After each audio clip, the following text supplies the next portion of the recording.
The tough problem that a lot of the universities have is that there's also a federal statute known as Title VI that prohibits discrimination on a number of bases, including religion, from programs or activities receiving federal financial assistance.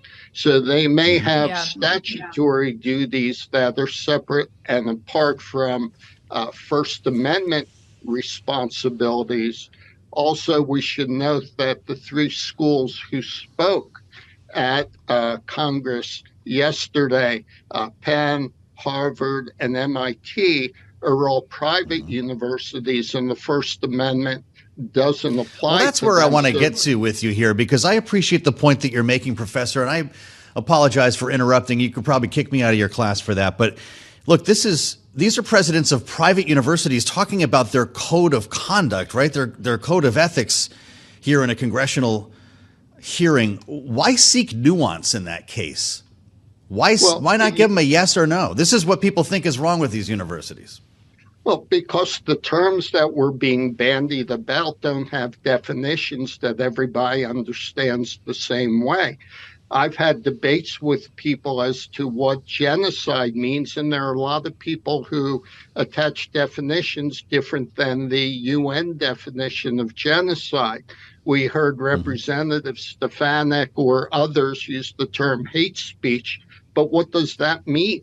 If I say I don't like you and you don't belong in my neighborhood, is that hate speech? Now, universities have the right to create codes of conduct, but they are also academic institutions that traditionally believe in debate, exploration of ideas. And the fear that I have is that if you prohibit certain speech and certain ideas, you don't stop those ideas. You don't stop that speech. You drive it underground where you have much less control over it than when it's out in the open. I mean, Justice Holmes on the Supreme Court taught us that the way to fight bad speech is to counter it with good speech.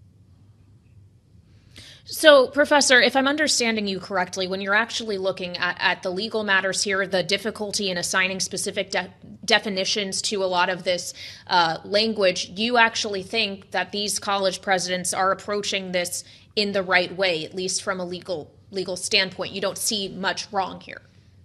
Well, I'm not sure how. I'm not very familiar with what's happening on each of the three campuses. So I don't believe that I can comment on whether they are approaching what's happening on their campuses correctly. If there are actual threats against individuals, or if people are being intimidated, then the universities may have an affirmative duty to take corrective action. Well, Professor, I don't know what's going to come of that hearing yesterday, but it seems to me that lawmakers can do whatever they want. And it's really money that we're talking about here in donations. Those folks like Bill Ackman, who we mentioned, and Mitt Romney, who are protesting now, giving $1 instead of thousands or $1 million to these schools might, in fact, affect change. You might not want to answer this, but do you think all three of these presidents will still have their jobs a year from now?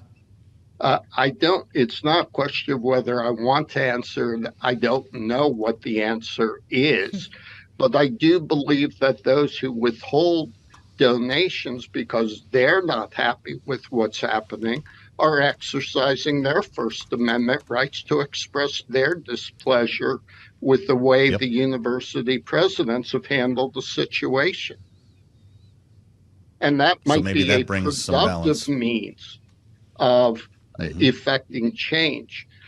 One thing that I am concerned about when I hear calls for expelling students or from suspending students for exercising an unpopular opinion or view is that it doesn't really solve anything.